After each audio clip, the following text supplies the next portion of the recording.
نستغفره ونستهديه ونؤمن به ونتوكل عليه ونعوذ بالله من شرور أنفسنا ومن سيئات أعمالنا من يهد الله فهو المهتد ومن يضلل فلن تجد له وليا مرشدا وأشهد أن لا إله إلا الله وحده لا شريك له وأشهد أن سيدنا وسندنا وحبيبنا وطبيب قلوبنا وأرواحنا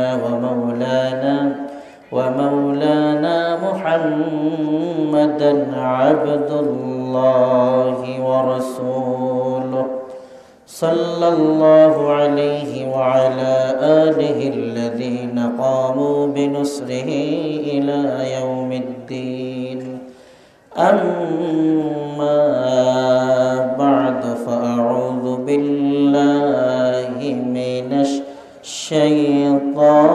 الشيطان الرجيم অসুবিধা না থাকলে আমরা সকলেই পড়ি বিসমিল্লাহির রহমানির রহিম ফাযকুরুনি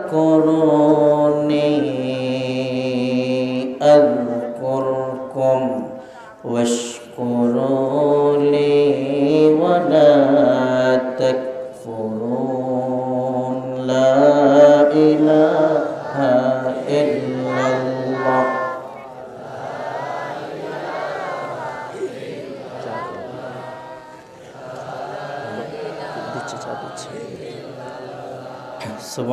সুবহানাল্লাহ আলহামদুলিল্লাহ লা ইলাহা ইল্লাল্লাহ আমরা জোরে মুহাব্বতের সাথে পড়ি সুবহানাল্লাহ আলহামদুলিল্লাহ লা ইলাহা ইল্লাল্লাহ সুবহানাল্লাহ আলহামদুলিল্লাহ লা ইলাহা ইল্লাল্লাহ লা ইলাহা ইল্লাল্লাহ লিফলেট পাওয়া যাবে না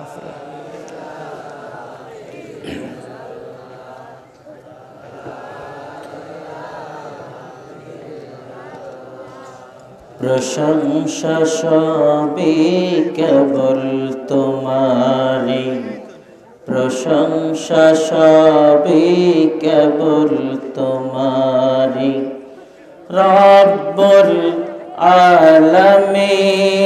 আলামিন দয়ালু মেহেরবান করুণা পূরণ আর কেহ নয় তুমি মালিক লা ইলাহা ইল্লাল্লাহ লা ইলাহা ইল্লাল্লাহ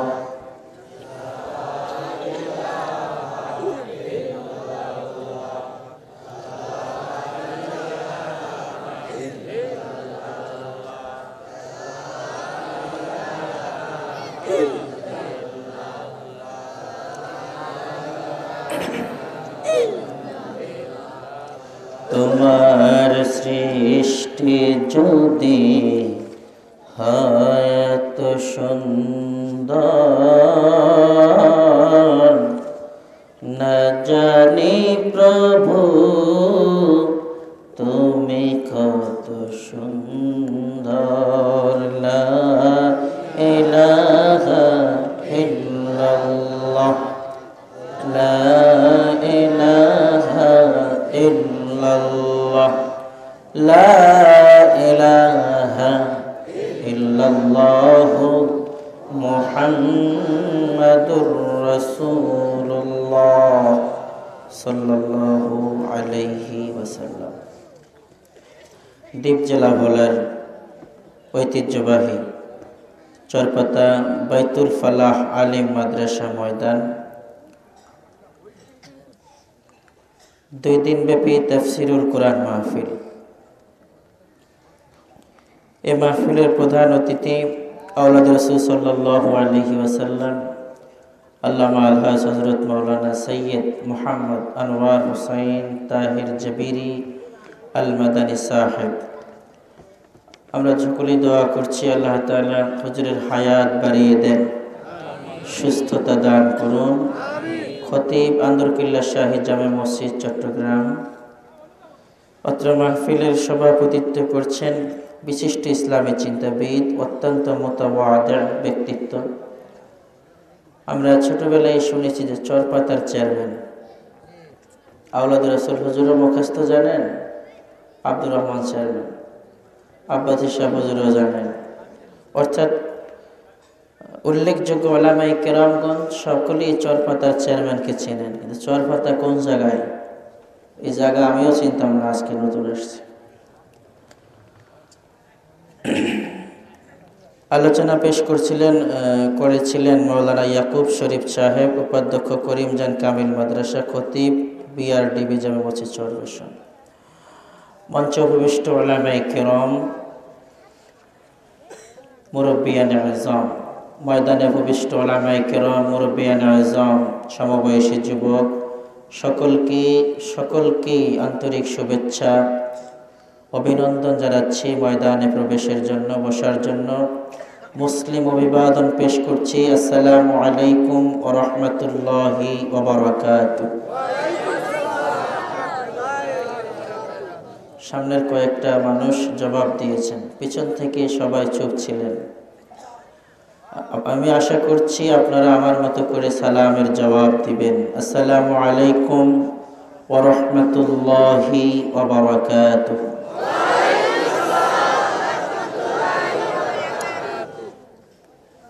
আমি প্রথমে আপনাদের কাছে একটা বিষয় পরিষ্কার করতে চাই। আল্লাহ তাআলা কোরআনে বলেছেন কুলু কাওলান সাদীদা, সোজা কথা বলার জন্য। আপনাদের প্রধান অতিথি ছিলেন আওলাদ রাসূল হুজুর। হুজুর অধিক অসুস্থতার কারণে ভোলা জেলার এই দুটি প্রোগ্রাম ক্যান্সেল হলো। তৃতীয় প্রোগ্রাম হচ্ছে ইদারার মূল কেন্দ্র মাদ্রাসা, অর্থাৎ আমাদের মাদ্রাসায়। আমি আপ্রাণ চেষ্টা করেও সর্বশেষ হুজুরের সাথে এতটুকু কথা হয়েছে যে হুজুর আপনাদের সকলের কাছে দোয়া চাইছেন, আমরা দোয়া করতে রাজি আছি। তো কোনো মতে আন্দরকিল্লায় হুজুর জুমা পড়াইছেন, সরকারি মসজিদ জুমা পড়াতে হয়। এরপর থেকে ফোন রিসিভ কারোটাই আর করছেন না, এত বেশি অসুস্থতায় আছেন উনি। আমরা দোয়া করছি, উনি একজন মডেল ব্যক্তি আমার কাছে। বিশেষ করে বাংলাদেশে হাজারো ওলামায়ে কেরাম দেখেছি, কিন্তু হুজুরের মতো এত মুতাওয়াদি, অতিথিপরায়ণ এবং সকল স্তরের ওলামায়ে কেরামকে যিনি বুকে টেনে নেন, তিনি হচ্ছেন আওলাদ রাসূল সৈয়দ আনোয়ার হুসাইন তাহির জবিরি আল মাদানী। আমরা হুজুরের জন্য দোয়া করছি। হুজুরের এবছর ভোলা জেলায় মোট 24টি প্রোগ্রাম আছে, তো আমাদের এতে 2টা ক্যান্সেল হইল। হুজুর যদি সুস্থ হন তাহলে তো আরও 22টা প্রোগ্রামের মানুষগুলো কমপক্ষে হুজুরের থেকে দোয়া নিতে পারবে। আমরা কি দোয়া করবো না ইনশাল্লাহ? ইনশাআল্লাহ। আপনাদের মনে কষ্ট থাকতে পারে, অভাব থাকতে পারে যে হুজুরে যদি একটু চেহারা দেখতে পারতাম, এক কথায় হাত তুলে দোয়া করতে পারতাম। আজ হুজুর অসুস্থতার কারণে নিজেই আপনাদের কাছে দোয়া চেয়েছেন, আমরা দোয়া করবো তো ইনশাআল্লাহ। আমি যেহেতু আসছি, কোরআন থেকে কিছু কথাবার্তা আমরা ইনশাআল্লাহ বলবো। আমাদের চেয়ারম্যান সাহেব, সভাপতি সাহেব, উনিও কিছু কথা বলবেন ছোট করে। এরপরে ইনশাআল্লাহ আমরা দোয়া করে দিব। আধা ঘন্টা সময় বসা যাবে তো ইনশাআল্লাহ? আধা ঘন্টাই বললাম ইনশাআল্লাহ। আমরা কোরআনের ছোট্ট একটি সূরা, 30 পারায় অবস্থিত সূরা, সূরাটির নাম হচ্ছে সূরা জিলজাল। এখান থেকে কিছু কথাবার্তা বলার চেষ্টা করব। আমরা আসার কারণে মাহফিলে সবচেয়ে বেশি খুশি হয়েছেন কে বলুন তো? সবাই বলেননি, কে খুশি হয়েছেন? আল্লাহ। এতগুলো যুবক যদি আওয়াজ করে আল্লাহর নাম বলে, আল্লাহর আরশে আজিম পর্যন্ত আওয়াজ পৌঁছে যায় কিনা? সবাই জোরে বলুন আল্লাহ, সুবহানাল্লাহ। আলহামদুলিল্লাহ, আল্লাহু আকবার। আল্লাহ বড়, এই কথা বললে খুশি হন কে? খুশি হয়ে সাথে সাথে আপনাকে আল্লাহ তাআলা সম্মানিত বানিয়ে দিবেন। দলিল কি? লাইন শাকারতুম লাযীদান্নাকুম ওয়া লাইন কাফারতুম ইন্না আযাবী লাশাদীদ। আপনি যখন খাওয়ার পরে বলেন আলহামদুলিল্লাহ, আল্লাহ খুশি হয়ে যায়। দেখছো, বন্দারে যা খাওয়াইছি খুশি হয়ে গেছে। আপনি যখন ঘুম থেকে উঠে বলেন আলহামদুলিল্লাহিল্লাযী আহইয়ানা বা'দা মা আমাতানা ওয়া ইলাইহিন নুশুর, আল্লাহ খুশি হয়ে যান। বলেন যে দেখছো, বন্দা তো ঘুম থেকে উঠে আমার শুকরিয়া আদায় করছে, ওরে আমি আরো হায়াত বাড়াই দেব। এভাবে বলা যাবে না? আপনি যখন বাথরুম থেকে বের হয়ে বলবেন আলহামদুলিল্লাহিল্লাযী আযহাবা আনিল আযা ওয়া আফানি, আল্লাহ বলবেন আমি ওকে আরো বেশি সুস্থ করে দেব। ওর লিভারে কোনো সমস্যা হবে না, কিডনিতে কোনো সমস্যা হবে না। আপনি আলহামদুলিল্লাহ বলবেন না? সবাই বলুন আলহামদুলিল্লাহ। আল্লাহু আকবার, আল্লাহু আকবার। সূরার নাম হচ্ছে সূরা জিলজাল, মদিনায় অবতীর্ণ সূরা, কোরআনের 99 নম্বর সূরা। কত নম্বর সূরা? আপনাদের বাংলা বাজারে দোকান আছে 99, চিনেন তো? মানে 99 ফওয়াদ ওই দোকানে পাওয়া যায়। আরেকটা হলো যতটাই ধরেন 99 টাকা দাম। তো সূরার নাম্বার মনে রাখা সহজ তো। কত নম্বর সূরা? 99 নম্বর সূরা। সূরার নাম সূরা জিলজাল, ভাইব্রেশন। যুবকেরা মনে থাকবে কি নাম? ইংলিশে কি বলা হয়? ভাইব্রেশন। ভাইব্রেশন শুরু হবে। ছোট্ট একটা মোবাইল কাঁপলে কি জোরে আওয়াজ হয় টেবিলের উপরে। এরপরে বালিশের নিচে আওয়াজ হলে ঘুম ভেঙে যায়। পকেটে ভাইব্রেশন হলে পাশের জন নামাজ থেকে সজাগ হয়ে যায়। এটা হচ্ছে ভাইব্রেশন, শর্ট ভাইব্রেশন। ছোট্ট একটা ভাইব্রেশন হয়েছে। কিয়ামতের আগে বড় একটা ভাইব্রেশন হবে, পুরা পৃথিবী ভাইব্রেশন হবে। মাঝে মাঝে ভূমিকম্প হয়, আপনারা দেখেছেন? আস্তে আস্তে করে নড়াচড়া করলে শোনা যায়। জাপানে অনেক ক্ষতি হয়েছে, থাইল্যান্ডে অনেক ক্ষতি হয়েছে। কিন্তু বড় একটা ক্ষতি, বড় একটি মহাপ্রলয় ঘটাবেন কে? আল্লাহ। 99 নম্বর সূরা, সূরা জিলজাল, 30 পারায় অবস্থিত সূরা, মদিনায় অবতীর্ণ সূরা, 8 আয়াত বিশিষ্ট সূরা। আমরা একটি আয়াত নিয়ে কথা বলবো। প্রথম আয়াত আল্লাহ তাআলা বলছেন, আমরা সকলেই পড়ি, আউযু বিল্লাহি মিনাশ শাইতানির রাজীম, বিসমিল্লাহির রাহমানির রাহিম। বিতাড়িত অভিশপ্ত মর্দুর শয়তান থেকে আল্লাহর কাছে পানা চাই, পরম করুণাময় দয়ালু, যিনি আমাকে দয়া করে এখনো জীবিত রেখেছেন, আপনাকে সুস্থতার সাথে এখানে বসার সুযোগ করে দিয়েছেন। তিনি কে? আল্লাহ। আমাদের এমন মালিক আল্লাহর নামে শুরু করছি। আল্লাহ তাআলা বলছেন, ইযা যুলজিলাতিল আরদু জিলজালাহা ওয়া আখরাজাতিল আরদু أثقالها وقال الإنسان ما لها يومئذ تحدث أخبارها بأن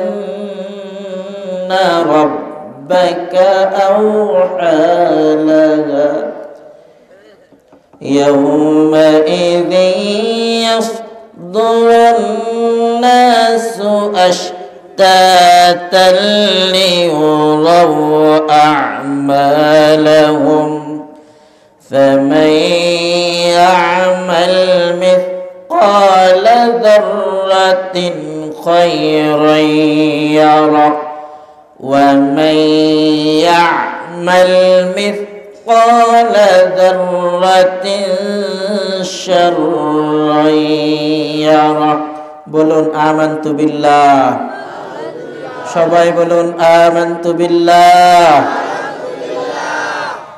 ইদা অর্থ যখন।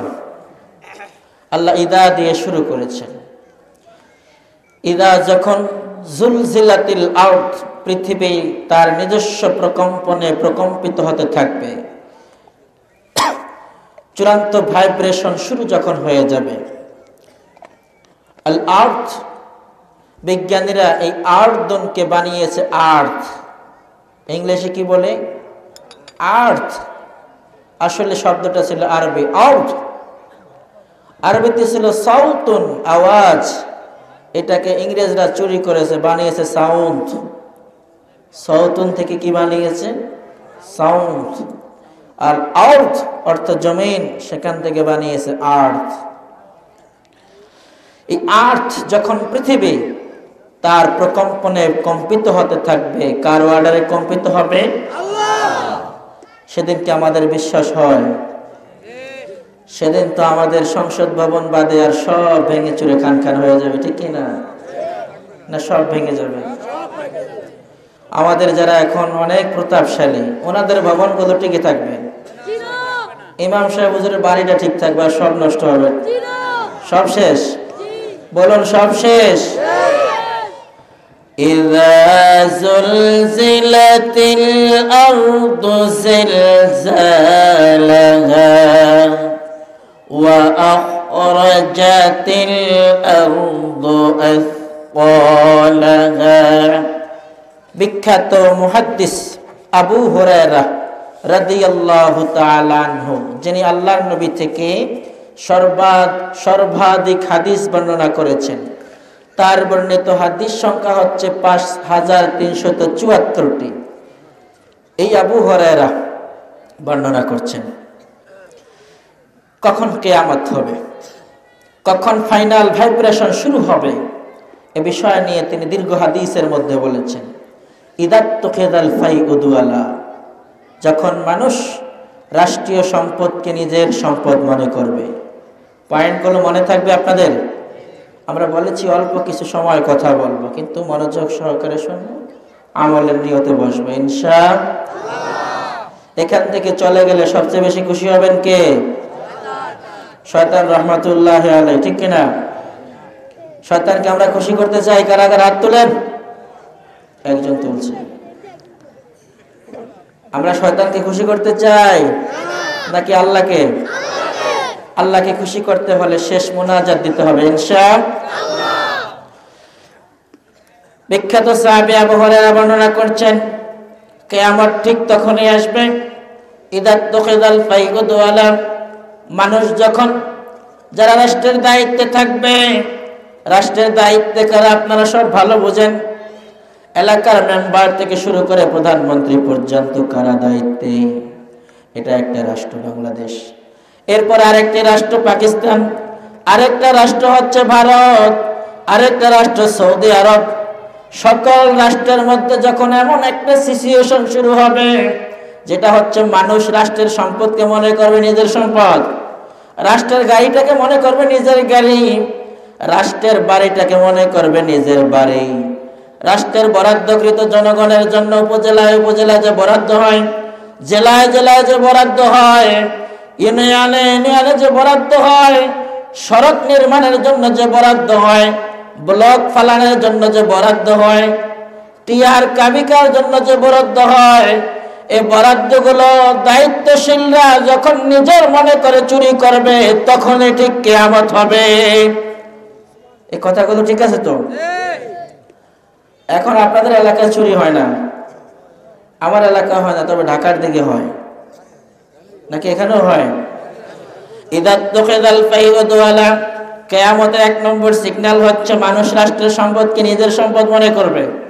ওয়াল আমানাতু মাগনামা, আমানতকে গনিমত মনে করবে। মানে হচ্ছে আমানতটা এমন, আমানত একজন মাদ্রাসার প্রিন্সিপালের কাছে তার মাদ্রাসার সমুদয় অর্থনৈতিক হিসাব নিকাশ, যতটা সন্তান মাদ্রাসায় ছাত্রছাত্রী ভর্তি হলো, সকলকে যতটুকু শিক্ষা দান করার বাধ্যবাধকতা ছিল, নিয়ম নীতি ছিল, অতটুকু শিক্ষা দেওয়া, ওই বাচ্চাটাকে কেয়ার করা, ওইটাকে আদব কায়দা শিক্ষা দেওয়া, তার কাছে বাচ্চাটা আমানত, অর্থটা আমানত রাষ্ট্রের লোকদের কাছে। এরা যদি এটাকে গনিমত মনে করে বিসমিল্লাহি ওয়া আলা বারাকাতিল্লাহ বলে খেয়ে ফেলে, বলেন সুদের টাকা বিসমিল্লাহ বলে খেলে কোনো গুনাহ হবে? ঘুষের টাকা বিসমিল্লাহ বলে খেলে কোনো গুনাহ হবে? হবে। ওয়াল আমানাতু মাগনামা, তারা আমানতকে গনিমত মনে করবে, আমানত নষ্ট করে ফেলবে। আজকাল কথা যদি আমানত রাখা হয় যে ভাই কথাটা আপনার কাছে আমানত, এই কথাটা তাড়াতাড়ি প্রচার করে, বলে যে আমানত মানে খুব গুরুত্বপূর্ণ কথা, এটা যদি না বলি ভাত হজম হয় না। আপনার কাছে একটা কথা আমানত থাকে না, কি বলেন? আপনার কাছে কি এলাকা আমানত থাকবে? রাষ্ট্র আমানত থাকবে? আপনি তো মেম্বার হলে সব খেয়ে ফেলবেন, চেয়ারম্যান হলে সব খেয়ে ফেলবেন, এমপি মন্ত্রী হলে সব খেয়ে ফেলবেন। আপনি সামান্য কথা আমানত রাখতে পারেন না। আপনি সামান্য অন্যের দোষ দেখলে এটাকে বলে বেড়ান, এটা আমানত রাখতে পারেন না। আপনি নিজের ফ্যামিলির আমানতদারিতা রক্ষা করতে পারেন না। আপনার সন্তানগুলো আপনার কাছে আমানত, আপনার ওয়াইফ আপনার কাছে আমানত, আপনার এলাকার মানুষগুলো আপনার কাছে আমানত। আপনি ওদের ধাক্কা দেন, আপনি ওদের মারেন, আপনার জুলুমের ওরা শিকার, আপনার আমানতদারিতা রক্ষা হয় নাই। এক নম্বর হচ্ছে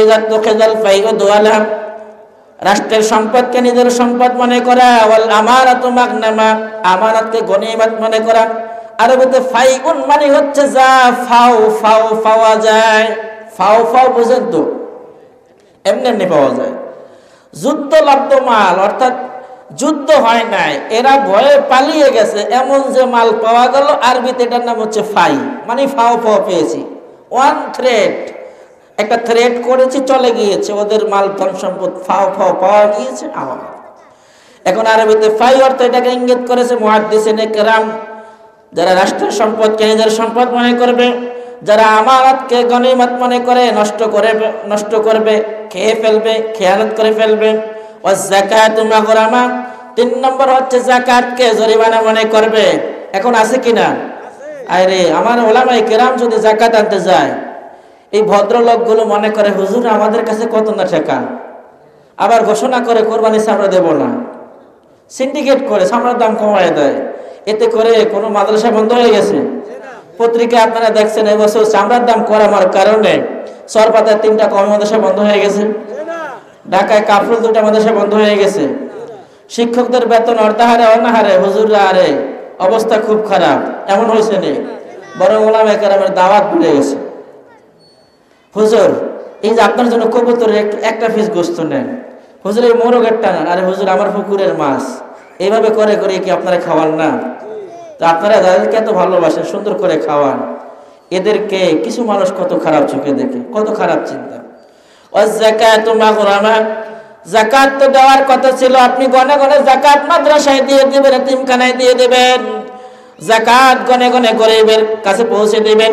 ইন্নামাস সাদাকাতু লিল ফুকারা ওয়াল মাসাকিন ওয়াল আমিলিনা আলাইহা ওয়াল মুআল্লাফা, আপনি তো বেছে বেছে গরিবদের দিবেন, মিসকিনদের দিবেন, মাদ্রাসায় এতিমদের দিবেন, উলামায়ে কেরামদের দিবেন, যারা মুখ খুলে বলতে পারে না কিন্তু গরিব, এদের দিলে সওয়াব কম হবে না বেশি হবে? এখন কিছু বড় লোক বাড়িছে যাকাত খাওয়ার, ওর উপর যাকাত ফরজ, কিন্তু যাকাতের টাকা আগে গিয়ে খাপ মারে ধরে, বলে যে আর মাদ্রাসায় কত দেবেন, হুজুরদের কত দেবেন, আমারে কিছু দিয়ে দেন। এরপরে ওখান থেকে শিল্পপতিদের কিছু টাকা নিয়ে নিজেরা এলাকায় 2-4টা শাড়ি দিয়ে সুনাম করে। আল্লাহ এদেরকে হেদায়েত দান করুক। যাকাত প্রাপ্য যারা, এদেরকে যাকাত দিয়ে দেবেন। খুয মিন আমওয়ালিহিম সাদাকাতান তুতাহহিরুহুম ওয়া তুযাক্কিহিম বিহা, নবীকে আল্লাহ আদেশ করেছেন খুয, আপনি গ্রহণ করুন, রিসিভ করুন তাদের থেকে যাদের সম্পদ, ওয়া ফি আমওয়ালিহিম হাক্কুল লিসাইলি ওয়াল মাহরুম, ওই ধনীদের সম্পদের মধ্যে গরিবের অধিকার রেখেছেন কে? আল্লাহ। যারা গরিবের অধিকারগুলো ফিরিয়ে দেবে না, আল্লাহর ভাষায় ওরা জালেম। ইয়াউমা ইউহমা আলাইহা ফি নারি জাহান্নাম ফাতুকওয়া বিহা জিবাবুহুম, আদালতে আখিরাতে যারা যাকাত দেবে না তাদেরকে যাকাতগুলোকে আল্লাহ তাআলা ইস্ত্রি মেশিন চিনেন আপনারা, জামা কাপড় ডলায়, এটাকে আয়রন মেশিন বলেন ঠিক কিনা? এমন একটা আয়রন মেশিন বানাবেন, বানিয়ে এদের কপালে সেকা দেবেন, এদের পিঠে ছাকা দেবেন, এদের দুই পার্শ্বে ছাকা দেবেন, দিয়ে ফেরেশতারা বলবেন হাদা মা কানাজতুম লিআনফুসিকুম। কেমন লাগে? এটা ওদের দুনিয়াতে দেও নাই, ব্যাংকে জমায় রাখছো, মনে করছো 1 লাখ টাকা 2,500 টাকা যাকাত দিলে তো আমার টাকা কমে 97,000 টাকা হয়ে যাবে। এখন টাকা কমাবো কেন? না, যাকাত দেব না। তুমি যে যাকাত দাও না, ফাঁকি দিছো, এই ফাঁকির সম্পদগুলো আজ বড় রকমের একটা তোমার জন্য আযাবের কারণ হয়েছে। আদালতে আখিরাতে বিচার হিসাব হওয়ার আগে যদি এমন অবস্থা শুরু হয়, এদের অবস্থা আরো খারাপ। ওয়াল মালাইকাতু ইয়াদরিবুনা উজুহাহুম ওয়া আদবারহুম। ফেরেশতারা ইন্তেকালের সময় এদেরকে মারা শুরু করবে, বলবে যে তোমার জীবনে কোনো যাকাত দাও নাই, ওলামায়ে কেরামকে অপমান করছো, মাদ্রাসাকে ভালোবাসো নাই, তোমার মারামারি এখনই শুরু। এই হাত মুঠ করিয়া ধরিয়া ফেরেশতারা এমন ঘুষি দেবে গালের মধ্যে, আপনি বলবেন হুজুর আপনি ঘুষি পাইছেন কোথায়? আমি তো নরমাল ভাষায় বলছি। তাফসিরে মুফাসসিরিন কেরাম যা লিখছেন, ওয়াল মালাইকাতু ইয়াদরিবুনা উজুহাহুম, ফেরেশতারা কি দিয়ে মারবে, কখন মারবে, মারার সাথে সাথে মৃত ব্যক্তির অবস্থা কেমন হবে, এই অবস্থাগুলো বর্ণনা করলে অনেক সময়ের প্রয়োজন। সম্মানিত সুধী, আমরা কি মায়ের খাইতে খাইতে মরতে চাই, নাকি জান্নাতের প্রতীক হয়ে মরতে চাই? বলেন। পিছনে যারা বললেন না এদের সন্দেহ আছে। আমরা কি মায়ের খেতে খেতে মরতে চাই, না আল্লাহ জান্নাতের মেহমান হিসেবে মরতে চাই?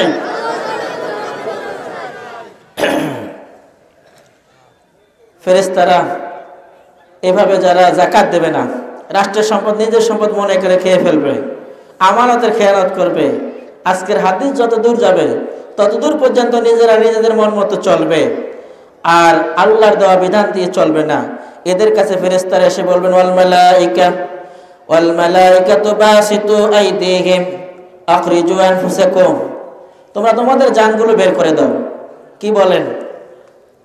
আপনি যদি কাউকে বলেন তোর জান তুই বের করে দে, বলেন জান বের করা সম্ভব?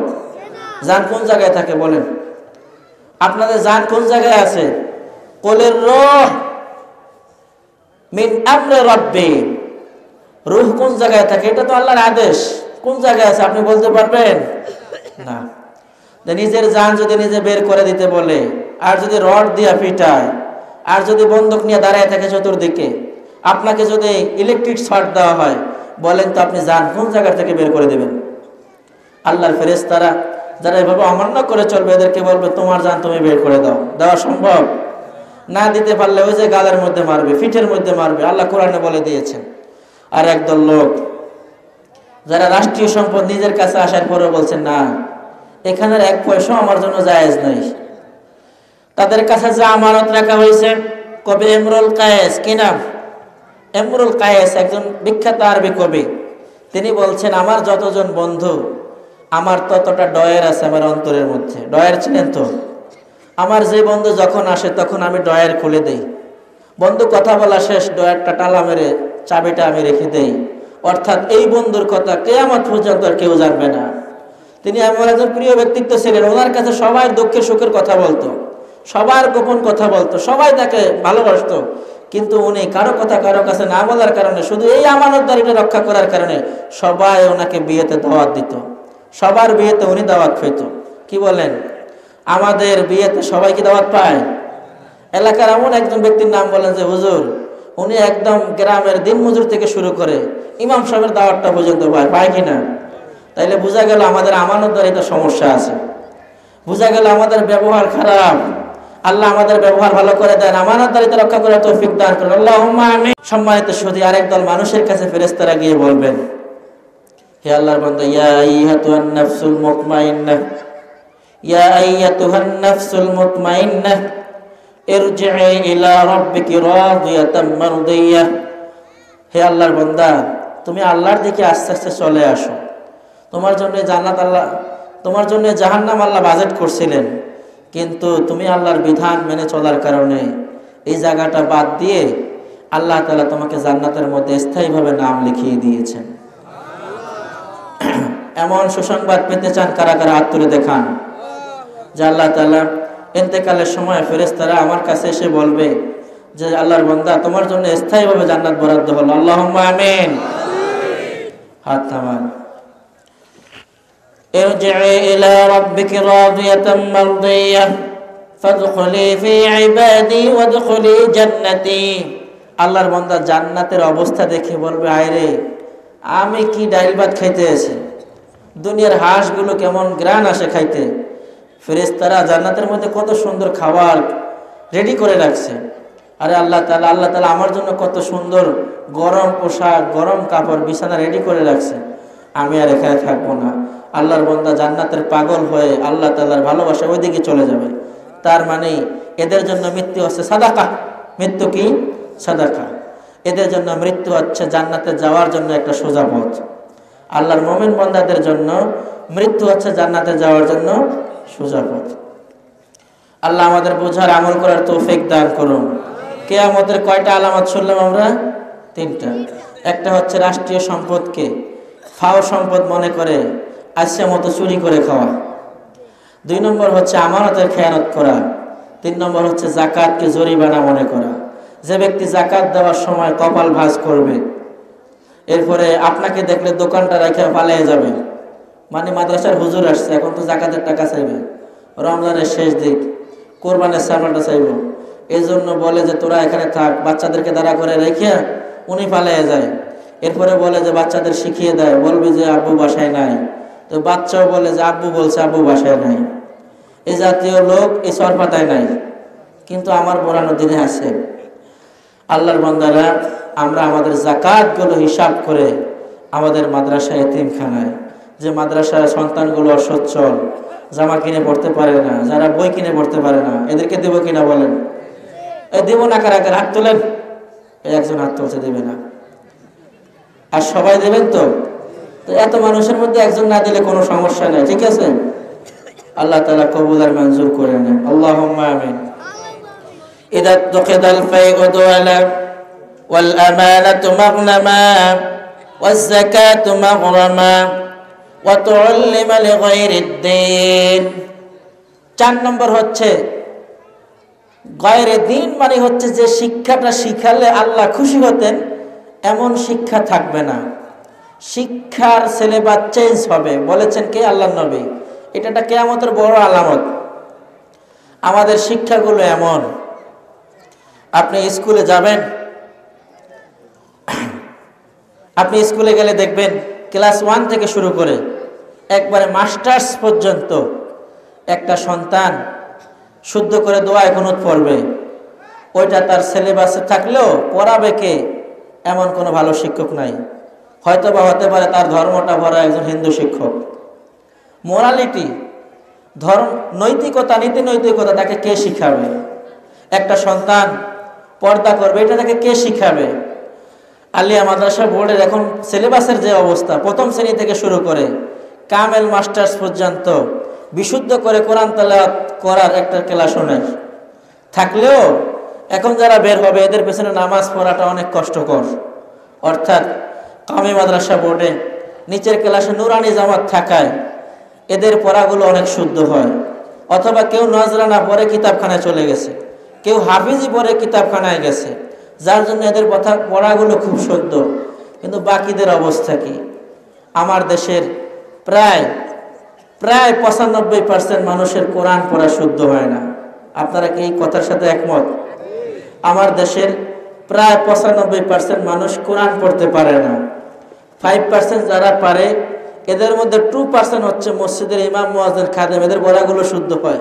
আর বাকিদের পড়া শুনলে শয়তানও মাঝে মধ্যে হাসে, মানে পড়া এত ভুল। সূরা ফাতিহার মধ্যে ভুল, এই লোক ইমাম সাহেবের ভুল ধরে।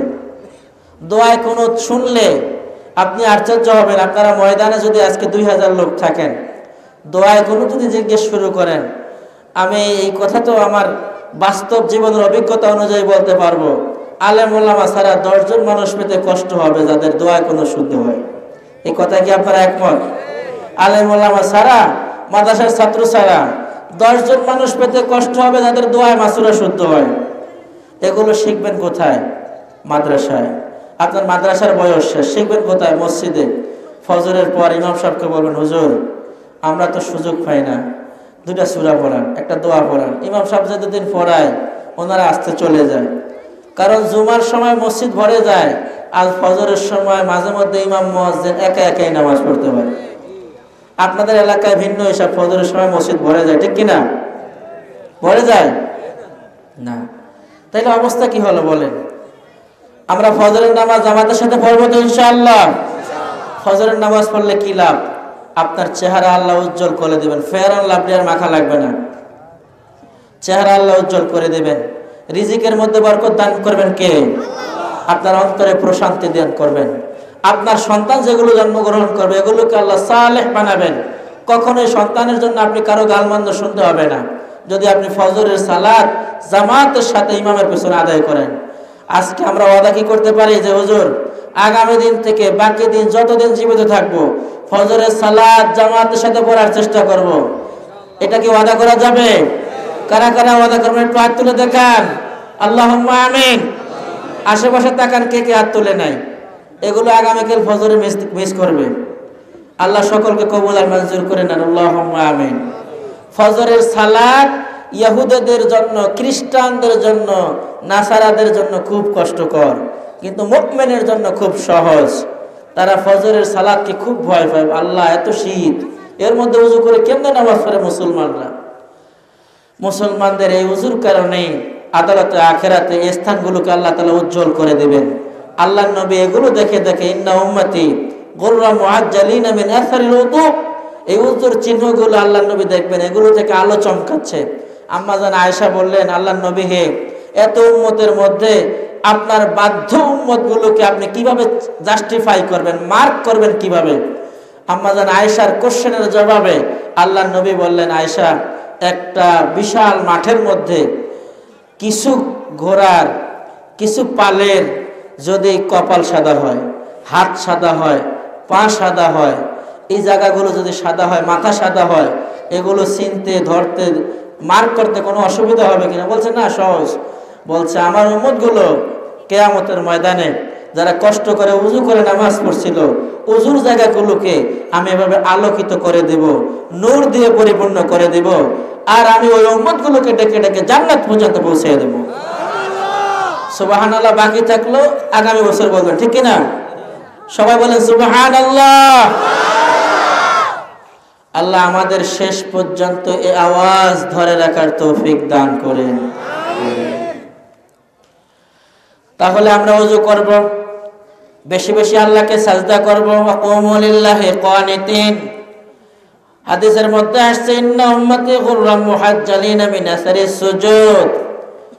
আল্লাহ তাআলা কোরআনে আপনাদের প্রশংসা করছেন, ওয়া ইবাদুর রহমানিল্লাযিনা ইয়ামশুনা আলাল আরদি হাওনা ওয়া ইযা খাতাবাহুমুল জাহিলুনা ক্বালু সালামা। আল্লাহর বান্দারা যারা নামাজি, তারা দুনিয়ায় কখনো পা দপড়ে হাঁটে না। এরা সুফাই দিলে কোনো সময় আওয়াজ হয় না, হয় কিনা? কিছু মানুষ আছে জুতা কম দাম হোক আর বেশি দামি হোক, হাঁটার সময় আওয়াজ শোনা যায়। মানুষ বলে যে এটা অমুকের বাপ, হ্যাঁ জুতায় মারাত্মক আওয়াজ। আপনার জুতায় কোনো আওয়াজ হতে পারবে না, আওয়াজ করে হাঁটা মাকরুহ। বলেন আওয়াজ করে হাঁটা কি মাকরুহ? হাঁটবেন না। লোকমান আলাইহিস সালাম তার সন্তানকে উপদেশ দিচ্ছেন, হে আমার সন্তান, কখনো জমিনে পা দপড়িয়ে হাঁটবে না, কারণ তুমি পাহাড়ের চাইতে উঁচু হতে পারো নাই। এই যে জমিনে পা দপড়ে হাঁটছেন, কিছুদিন পরে জমিনের নিচে আপনি যাবেন কিনা? যাবেন। যাবেন না? কারা কারা হাত তুলে দেখুন। সবাই যাবেন তো? দেখছেন এই এলাকার সব মানুষ আল্লাহর ওলি, মরার চিন্তা কেমন? আমাদের সবাই মরতে হবে তো? কেউ মরবো না এমন কেউ আছেন? আমাদের ক্ষমতাসীনরা আস্তে আস্তে মারা গেছেন। বঙ্গবন্ধু তো গেছে, কিছুদিন আগে হোসেন মোহাম্মদ এরশাদ মারা গেল কিনা? আল্লাহ তার এই দুই গোলামকে মাফ করে দেখ, বলুন আল্লাহুম্মা আমিন। আল্লাহ ওনাদের মাফ করলে আমাদের কোনো গুনাহ হবে না, কোনো সমস্যা আছে? আমরা মারা গেল যেন মানুষ বলে আল্লাহ আমাদের মাফ করে দেখ, এই আশা করতে পারি তো? আচ্ছা, তো এখন বড়রা যদি মারা যায়, ডোনাল্ড ট্রাম্প মারা যাবে কিনা? এই যে বুশ মারা যাবে কিনা? মানে বিশ্বটা যারা নিয়ন্ত্রণ করে, এরা যদি মারা যায়, এরা যদি চলে যায়, আমরা তো থেকে যাব, ঠিক কিনা? আমরা মরে যাব তো? মরে গেলে আপনি যদি মরার চিন্তা করেন, তাহলে তো আমল তো অনেক সুন্দর হয়ে যায়। আপনি তো কথা কম বলবেন, বলবেন যে না, কথা যা বলবো লা ইয়াজালু লিসানাক উরতাবাম মিন যিকরিল্লাহ।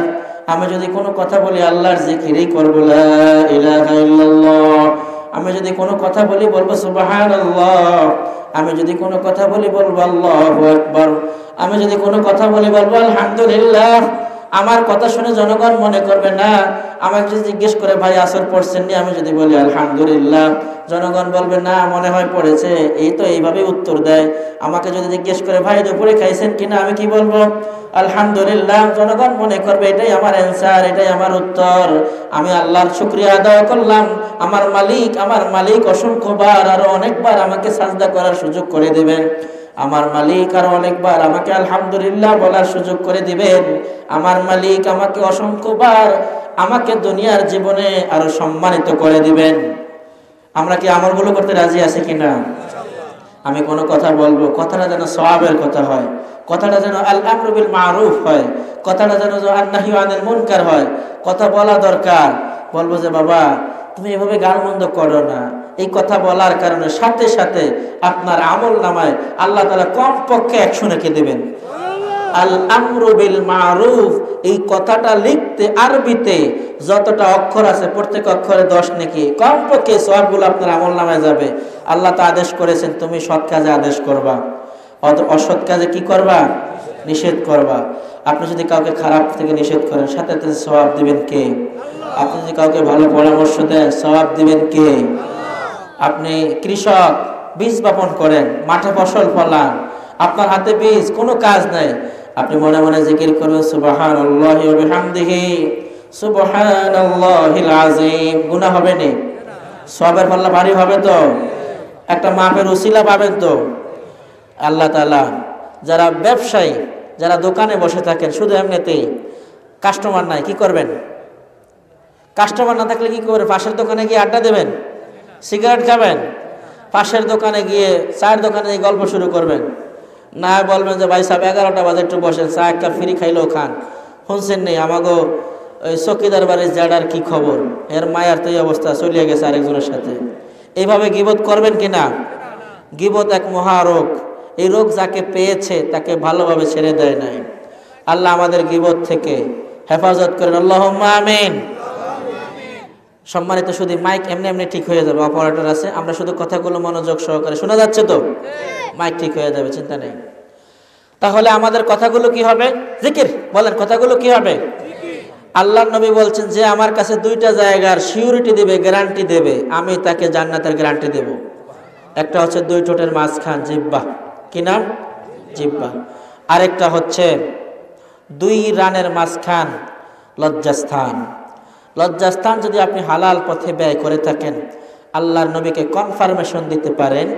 আপনি যদি মনে করেন যে হুজুর আমি আমার জিহ্বা দিয়ে একটা মিথ্যা বলি নাই, একটা গীবত করি নাই, মিথ্যা সাক্ষী দেই নাই, হুজুর আমি আমার জিহ্বা দিয়ে কোনো রকম মিথ্যা কথা, ফায়সা কথা, গীবত, অবান্তর কথা এমনি এমনি বলে এমন কোন লাহওয়াল হাদিস এমন কথাও বলি নাই, তাহলে আপনার জান্নাতের সিউরিটি দিয়েছেন কে? আল্লাহর নবী মুহাম্মদুর রাসূলুল্লাহ সাল্লাল্লাহু আলাইহি সাল্লাম। আদমানতু লাহুল জান্নাহ, তার জন্য জান্নাতের উনি জামিনদার হয়েছেন। এজন্য আগামী দিন থেকে, আগামীকাল থেকে এই কথাগুলো আমল করা যাবে না। আগামীকাল থেকে আমরা আমাদের জিহ্বাকে কোনো অহেতুক কাজে ব্যয় করব না। আপনি মনে করছেন আপনার পাশে কেউ কোনো ভাই গীবত করছে, সাথে সাথে এখান থেকে চলে যাবেন, পারলে তাকে বাধা দেবেন, অথবা এই স্থান ত্যাগ করবেন, তাহলে আপনি আর গীবত শোনা লাগবে না, আপনি আর গীবত বলা লাগবে না। আল্লাহ আমাদের আমল করার তৌফিক দান করুন, আল্লাহুম্মা আমিন। জোরে বলুন আল্লাহুম্মা আমিন। তাহলে ওয়াজ যাকাতু মাগরামা ওয়া তুআল্লিমা লিগায়রিদ দ্বীন, বাচ্চাকে শিখায় হাত ডিমা টেমটেম, ওরা মাঠে পারে ডিম, ওদের মাথায় 2টো শিং। বলেন এই কথাগুলো কি সত্য না মিথ্যা? আমি একটা বাচ্চাকে এই মিথ্যা কথাগুলো শিখালে ও বড় হয়ে ঘুষ খাবে না ছেড়ে দেবে? ও বড় হয়ে কি করে জানেন? অধ্যক্ষ মহোদয়কে কোলে করে তুলে পুকুরে ফেলে দেয়। ও বড় হয়ে ভিসি মহোদয়ের গেটে তালা মেরে দেয়, বলছে স্যার আপনি ভিতরেই ঘুমান, অসুবিধা নাই। আপনারা কি শুনছেন আমাদের মাদ্রাসা ছাত্ররা আন্দোলন করে প্রিন্সিপালের এই দরজার মধ্যে তালা মেরেছেন? শুনেছেন? পত্রিকা পাইছেন? আপনারা কি শুনছেন এই যে মাদ্রাসায় উদ্যোগে যে মাহফিল হচ্ছে, এই মাদ্রাসার ছাত্ররা একবেলা খানা পায় নাই, এজন্য আন্দোলন করে প্রিন্সিপালের কক্ষ ভাঙচুর করছে, রাস্তায় হরতাল দিয়ে 3টা গাড়ি ভেঙে ফেলছে। এমন ঘটনা ঘটছে কিনা? এরা সুশিক্ষায় শিক্ষিত হয়েছে, আর ওরাও শিখছে, অনেক বড় হয়েছে, ওরা সচিব হবে, ওরা মন্ত্রী হবে, ওরা এমপি হবে। ওরা তো এখন অধ্যক্ষ মহোদয়কে কোলে করে আছাড় মারে, ওরা তো গাড়ি ভাঙে, ওরা তো টালা দেয় বিসি মহোদয়ের দরজায়। ওরা রাষ্ট্রের দায়িত্ব পেলে আপনাদেরকেও টালা মেরে দেবে, ঠিক কিনা? তো ভালো সোনার মানুষ দরকার আছে কিনা? কিসের সোনার মানুষ খুঁজেন? সোনার মানুষ তো মাদ্রাসায়। সোনার মানুষ কোথায়? ওরা আল্লাহর ভয়ে কেঁদে দেয়। মিন ইবাদিহিল উলামা, আল্লাহর আসমানের নিচে জমিনের উপরে আল্লাহকে সবচেয়ে বেশি বসে ভয় পায় আলেমরা। কারা? আপনি বলবেন যে হুজুর ঠিক আছে, কিন্তু আমাদের এলাকায় দুজন হুজুর আছে, সব খায়। এই দুইজন হুজুর বাদ দিয়ে আর তো ভালো হুজুর আছে, ঠিক কিনা? আপনি এই হুজুর থেকেও শিক্ষা নেবেন। বোবা ব্যক্তির থেকে শিক্ষা নেওয়া যায় না? বোবা কথা কম বলে, ওর কোনো শত্রু নেই, শত্রু কম, ওর থেকে আপনি শিক্ষা নেন। আমার ওস্তাদ আল্লামা হারুন আল মাদানী, টুমসার মাদ্রাসার প্রিন্সিপাল, তো উনি বলছেন তুমি সবসময় মানুষের ভালো দিক দেখবা। মানে যেদিন আমরা মাদ্রাসা থেকে বিদায় নেব পরে 2009 সাল, তো হুজুর বলতেছেন তুমি মানুষের ভালো দিকটা দেখবা, খারাপ দিক দেখবা না। এই উদাহরণস্বরূপ বললাম, এই এলাকার মুরব্বী, ওনার ভালো দিক হচ্ছে উনি সকলকে আগে সালাম দেয়। এটা ফলো করবা যে আল্লাহর এই বান্দা সবাইকে আগে সালাম দেয়, আমি এই ভালো অভ্যাসটার আমল করব। উনি এরপরে মানুষের সাথে হাসি মুখে কথা বলে, আর এটা তো ভালো গুণ, আমি এটা ফলো করব। এই ব্যক্তি, আরে আল্লাহ, উনি তো একজন ভদ্র মানুষ, উনি আলেম ওলামাকে পেলে কিছু না খাওয়ায় ছাড়ে না। এভাবে ভালো মানুষের দিকগুলো দেখবা, তাহলে এক সময় তোমার ফ্যাটের মধ্যে মানুষের সব ভালো দিকগুলো জমা থাকবে। আর যদি তুমি মানুষের দোষ খোঁজো, আরে বললেন না মিলনের বাপে, আরে দূর, এটা তো শুধু সিগারেট খোর। আব্বাসের কথা বলেন, আরে হয়তো মেয়ে চোর।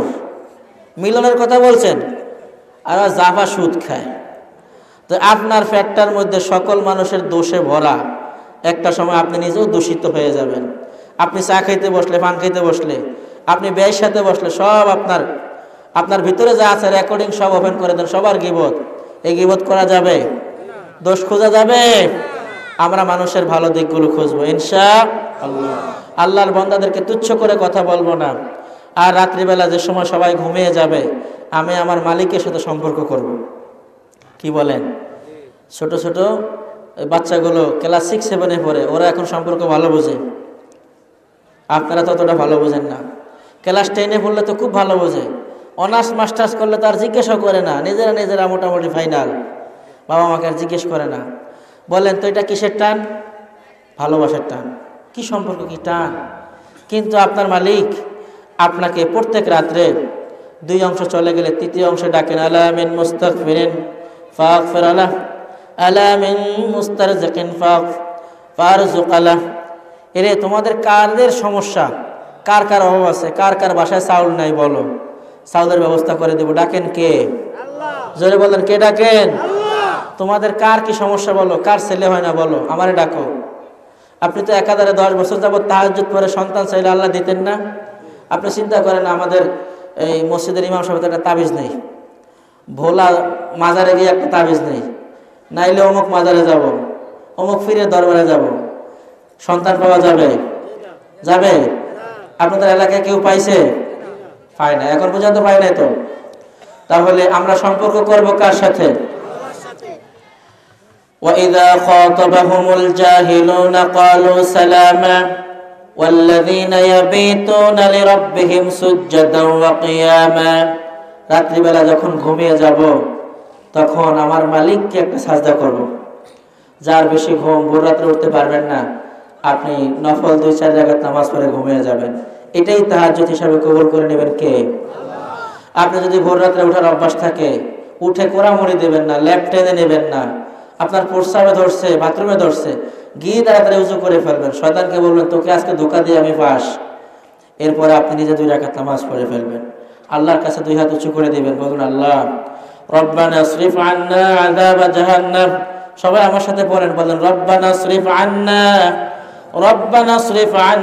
আযাব জাহান্নাম ইন্না আযাবাহা কানা গরামা। মালিক আমাকে জাহান্নামের আযাব থেকে বাঁচান, আমি তো জাহান্নামের পথিক হয়ে গেছি। আমি তো সারাদিন যে আমল করছি, ঘুমানোর সময় হিসাব করে দেখছি আমি জাহান্নামে। আমার এমন একটা আমলও নাই যে ওজন দিলে আমি জান্নাতি হব। মালিক রব্বানা ইসরিফ আন্না, রব্বানা ইসরিফ আন্না, রব্বানা ইসরিফ আন্না আযাব জাহান্নাম, আমাকে জাহান্নামের আযাব থেকে বাঁচান। এটা বলা যাবে না? বলেন আল্লাহ আমাকে জাহান্নামের আযাব থেকে বাঁচান। এটা বললে খুব লজ্জা হয়, এটা বললে খুব লজ্জা হয়। আপনি বলবেন কার কাছে? আল্লাহ আমাকে জাহান্নামের আযাব থেকে বাঁচান। বলেন আল্লাহ আমাকে জাহান্নামের আযাব থেকে বাঁচান, আল্লাহ আমাকে জাহান্নামের আযাব থেকে বাঁচান, আল্লাহ আমাকে জাহান্নামের আমল থেকে বাঁচান, আল্লাহ আমাকে জাহান্নামের পথিকদের থেকে বাঁচান, আল্লাহ আমাকে জাহান্নামী বন্ধুদের থেকে বাঁচান, আল্লাহ আমাকে জাহান্নামী ফ্যামিলি থেকে বাঁচান, আল্লাহ আমাকে জাহান্নামী বন্ধু থেকে বাঁচান, আল্লাহ আমাকে জাহান্নামী বান্ধবী থেকে বাঁচান, আল্লাহ আমাকে জাহান্নামী আমার কলিগদের থেকে বাঁচান। আল্লাহ আমার সাথে যারা চলে এরা যদি জাহান্নামে যায়, এদের কোনো আমল করে যদি আমি জাহান্নামী হই, এজন্য তো আমি খুব নৈরাশ হয়ে যাব, আমি খুব হতাশ হয়ে যাব। রব্বানা ইসরিফ আন্না আযাব জাহান্নাম ইন্না আযাবাহা কানা গরামা। আল্লাহর বান্দারা, আমরা আমলের কথা বলেছি। ফজরের নামাজ জামাতের সাথে পড়ব, মনে আছে? এবার 5 ওয়াক্ত নামাজ জামাতের সাথে পড়া যাবে? তাহাজ্জুদের অভ্যাস করা যাবে কিনা? আখিরাতে আল্লাহর পক্ষ থেকে একদল ফেরেশতা ডাক দিবেন, আইনাল মুতাহাজ্জিদুন, তোমরা তাহাজ্জুদ পড়ছো কারা কারা, হাত তুলো। তখন দেখবেন 2-3 কিলোমিটার দূর থেকে একজন হাত তুলবে, হাফ কিলোমিটার দূর থেকে একজন হাত তুলবে, কোয়ার্টার কিলোমিটার দূর থেকে একজন হাত তুলবে। তার মানে তাহাজ্জুদ খুব কম লোকে পড়ছে। আল্লাহর নবী বলছেন ওয়াহুম কলিলুন, তাহাজ্জুদ পড়া মানুষ খুব কম পাওয়া যাবে। আমার বুড়া মুরব্বীদের রাত্রে ঘুম কম হয়। আপনি ঘুম কম হলে কি করবেন? উঠে তাহাজ্জুদ পড়া শুরু করে দেন। আপনাকে মাফ করে দেবেন কে? জান্নাতের মালিক বানাবেন কে? আইনাল মুতাহাজ্জিদুন। এই কথা বলে ডেকে ডেকে আপনাকে আল্লাহ জান্নাত দিয়ে দিবেন। আল্লাহুম্মা আমিন। আল্লাহ তাআলা ওই দলে আমাদেরকেও শামিল করে নিন, আল্লাহুম্মা আমিন। আমরা কিছু জরুরি কথা বলছিলাম। তাহলে 1 নম্বর হচ্ছে কিয়ামতের 1 নম্বর আলামত হচ্ছে যারা রাষ্ট্রের সম্পদকে নিজের সম্পদ মনে করবে।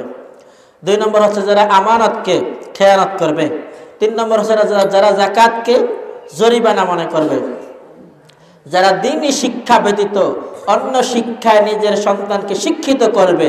বাবা মারা গেলে শয়তানটা বোবার মতো দাঁড়ায় থাকে, হুজুর আমি কি করতাম? কয় তুমি জানাজা দোয়া পড়ো, বলে যে না, ঠিক আছে তুমি আস্তাগফিরুল্লাহ পড়ো, নাইলে ইন্না লিল্লাহি পড়ো।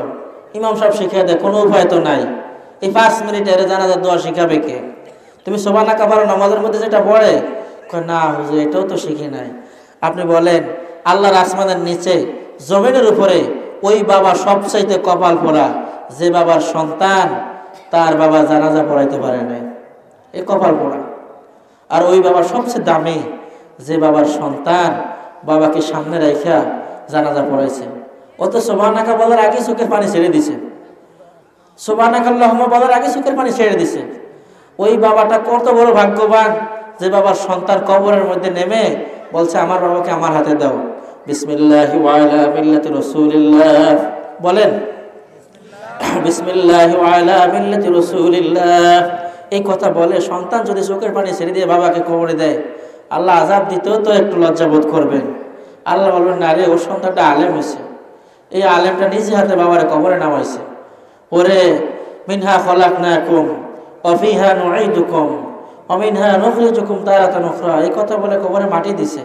আর এই শয়তান সন্তানটা দেখছি প্রত্যেক জুমাবারে মরার পরও বাবার কবরে বসে দাঁড়ায় কেঁদে কেঁদে সূরা ইয়াসিন পড়ছে।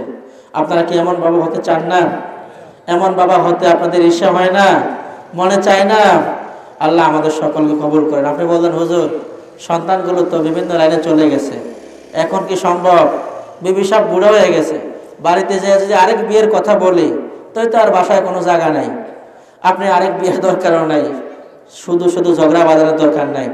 আপনি নিয়ত করবেন, সন্তানদের ওসিয়ত করবেন যে বাবা তোদেরকে তো আমি পারি নাই, আমার এই নাতিটাকে হাফেজ বানাবি, আলেম বানাবি। ওসিয়ত করবেন আমি ইন্তেকাল করলে ও আমার জানাজা পড়াবে, আমি মারা গেলে ও আমার খাট ধরে ধরে কবরে নিয়ে যাবে। কি ওসিয়ত করা যাবে না? করা যাবে। আল্লাহ তাআলা আমাদের সকলকে আমল করার তৌফিক দান করুন, আল্লাহুম্মা আমিন, আল্লাহুম্মা আমিন। বলেন আপনাদের কারো যদি আগামীকাল মৃত্যুর সংবাদ আসে, এটা কি অহেতুক হবে নাকি ঠিকঠাক মতো হইতে পারে? এমনিতে হইতে পারে। আপনারা এমন একজন হাত তুলেন যে হুজুর আগামীকাল আমি মরবো না, হাত তুলেন তো। যদি সবার মরার চিন্তা থাকে, এই এলাকার লোক সব আল্লাহর ওলি হয়ে যাওয়ার কথা। আপনার এলাকায় কলা চুরি, গম চুরি, পকেট মার, রাত্রে বাড়ি চুরি, এগুলো তো কিছু হওয়ার কথা না। এলাকার সবাই আল্লাহর ওলি হয়ে যাওয়ার কথা। বেশি বেশি আমরা মৃত্যুর চিন্তা করবো। হাসাবু কবলা আন তুহাসাবু, আমাদের হিসাব আল্লাহ নেওয়ার আগে নিজেরা নিজের হিসাব মিলাতে পারবো না। সূরা গাশিয়া শেষ আয়াত, ইন্না ইলাইনা ইয়াবাহুম, আমরা ফিরে যাব কার কাছে? বলেন ফিরে যাব কার কাছে? সুম্মা ইন্না আলাইনা হিসাবাহুম, হিসাব দেব কার কাছে? আল্লাহর কাছে। যদি হিসাব দিতে হয় মোটামুটি হিসাব হইলেই তো হয়, ঠিক কিনা? মোটামুটি আল্লাহরে বুঝিয়ে দিতে পারলেই তো হয়। দেখেন একটা প্রতিষ্ঠানের হিসাব অডিট আসলে প্রিন্সিপাল মাথার ঘাম পায়ে পড়ে যায়, আল্লাহ অডিট আসছে। কোনো মতে যদি বেতাল হিসাব এলোমেলো হয়, চাকরি শেষ। আপনার জীবনের অডিট আপনি করছেন কখনো? একটা কাজ করেন, আপনার বয়স 50, 67, 68, 30, 15, 28, আপনারা আপনাদের বয়সের আজকে রাত্রে অডিট করে ফেলবেন। করবেন কিনা? করবেন। কারা কারা অডিট করবেন? হাত তোলেন যে হুজুর আমরা আমাদের গত জীবনের আমল নামার অডিট করবো, মানে হিসাব মেলাবো। হাত নামান। অনেকে হাত তুলে নেয়। অডিট বলছি তো, অনেকে বুঝে নাই যে আসলে অডিট আবার কি। বাড়িতে হুজুর কোনো পুলিশ পাঠায় কিনা? না, আপনি আপনার জীবনের এই পর্যন্ত যতদিন বেঁচে ছিলেন নিজে নিজে হিসাব করবেন যে আল্লাহ আমি যা আমল করলাম বালেগ হওয়ার পর থেকে এই পর্যন্ত, এই আমলের বদৌলতে আমি কি জান্নাতি না জাহান্নামী? এর মধ্যে কয়টা পাপ করলাম, কয়টা কবিরা গুনাহ করলাম, কবিরা গুনাহগুলোর তওবা করলাম কিনা, সগীরা গুনাহ যা করলাম এগুলো আল্লাহ মাফ করলো কিনা, আমি কাউকে মনে কষ্ট দিয়ে থাকলে কয়জনকে দিয়েছি, এমন কয়জন আমার থেকে টাকা পায়, কয়জনকে আমি ধাক্কা দিয়েছি, কয়জনকে গাল মন্দ করছি, কথায় মনে কষ্ট দিয়েছি, সবার থেকে মাপ চেয়ে নেবেন কিনা? কথায় মনে কষ্ট দিলে মাপ চেয়ে নেবেন কিনা? লেনদেন দেনা থাকলে দিয়ে দেবেন কিনা? এই এলাকায় 1 বছর 2 বছর ঘুরান এমন লোক আছেন কিনা? দোকানদার টাকা বাকি রেখে ঘুরান এমন লোক আছেন? বললো না আমনের সময় দেবো, ইরির সময় দেবো, আর কোনো আমনেরই নেই, আগামীকালকে আপনি দেনা শোধ করে দেবেন। কোন দিন শোধ করবেন? আগামীকালকে আপনি দেনা শোধ করে দেবেন। আগামীকালকে আপনার দেনা দিয়ে দেবেন। আগামীকালকে ওই ব্যক্তির ফায়দা ধরে মাফ চাইবেন যে তোমাকে আমি মনে কষ্ট দিচ্ছি, আমাকে মাফ করে দাও। বলবেন, বলতে পারবেন? এই কথাগুলো যে ব্যক্তি, ওই ব্যক্তি বললেই ভালো হয়। আপনার পক্ষ থেকে আপনার চাচাতো ভাই দাঁড়ায় বলে যে আপনারা সবাই মাফ করিয়ে দিয়েন, কয়ে যে মাফ করিয়ে দিছি। এ মুখে মুখে বলে, পরে আমাদের কাছে এসে কানে কানে বলে হুজুর আপনি তো কইছেন মাফ করতে, কিন্তু জানেন ওর কথা আমি কত কষ্ট পাইছি, ওর কারণে আমার বলাটা মানুষ হয় না। হুজুর জানেন 20,000 টাকা ওর থেকে আমি পাই, আমার অভাবের সময় দিছি, ওর সন্তানগুলো আমার টাকা দেবে না, সবার সামনে তো বলছে দিয়ে দেবে, আসলে দেবে না। এই কষ্টের কথাগুলো আপনারা জানেন। আমরা আলেম, আমরা জানাজা পড়ে, এই জন্য আমরা জানি। আমাদের কাছে মুসল্লিরা বলে, জনগণ বলে, এজন্য নিজের মাপ নিজে চান। আচ্ছা, আমি কথা শেষ করে দিছি। সভাপতি মহোদয় আসবেন, কথা বলবেন ইনশাআল্লাহ। আমরা এখনই দোয়া করে দেব। জরুরি কিছু আমাদের কথা বললাম, আমাদের কথাগুলো মনে থাকবে। অতআল্লিমালে গায়রিদ্দিন, সন্তানদেরকে দিনই শিক্ষা দেব। আপনি আপনার সন্তানটাকে অতটুকু মাদ্রাসায় পড়ান যতটুকু দ্বারা তার জীবন চলে, এরপর তাকে ম্যাজিস্ট্রেট বানান, আমাদের কোনো আপত্তি নাই। ও যেন ওর বাবা জানাজা পড়াইতে পারে, ও যেন ওর ফরজ নামাজগুলো শুদ্ধ করে কেরাত দিয়ে পড়তে পারে, ও যেন ওর ফরজটা ঠিক মতো জানে। এই দাবিটা আমাদের মনে থাকবে তো? অতআল্লিমালে গায়রিদ্দিন ওয়া তা'আর রাজুলু ইমরাতাহু আক্কা উম্মাহু ওয়া আকসা আবাহ। অনেকগুলো কথা ছিল, কিন্তু রাত বেশি হয়ে, আমাদের সভাপতি মহোদয় চেয়ারম্যান সাহেবও খুব বৃদ্ধ মানুষ, অসুস্থ। আমরা আপনাদেরকে আর কষ্ট দিতে চাই না। আমরা চাই উনি একটা গুরুত্বপূর্ণ কথা বলবেন, আমাদের সকলের মুরব্বী উনি দোয়া করে দেবেন। আমিও আপনাদের কাছে দোয়া চাই। আমার বাসা বেশি দূরে নয়, আমার আব্বার নাম মাওলানা নুরুল হক, ইদারা হুজুরের ছেলে আমি, আপনারা অনেকেই চিনেন। তো বেশিরভাগ থাকা হয় ঢাকায় মিরপুর 10 নম্বর বাইতুল কুদ্দুস জামে মসজিদে আমি জুমা পড়াই। আর একটা মাদ্রাসা মদিনাতুল উলুম মডেল ইনস্টিটিউট কামেল মাদ্রাসা, ওখানে কিছু খেদমত করে পড়াই। এটা হচ্ছে আমার ওখানকার চাকরি জীবনের পরিচিতি। দেশে আসছি, আমার বাবার 3 দিন ব্যাপী 15তম আজিমুসান ইসালে সওয়াব মাহফিল, কালকে শেষ দিন। এই আপনাদের প্রধান অতিথি, আমাদের প্রধান অতিথি আওলাদ রাসূল হুজুর। আমিও যতক্ষণ ওয়াজ করছি এলোমেলো, আমারও টেনশন যে আগামীকাল যদি হুজুরকে আমি না আনতে পারি আমি কি জবাব দেব? আপনারা তো ভদ্রচিত্রে বসা ছিলেন, কেউ কোনো অভিযোগ করেন না যে হুজুর কই, আমরা চলে যাব, ওয়াজ শুনবো না। আমার খুব ভালো লেগেছে কথাটা বোঝাই বলার পরে আপনারা কেউ কোনো প্রশ্ন করেন নাই, হঠাৎ করে উঠেও যান নাই। আল্লাহ আপনাদের কোনো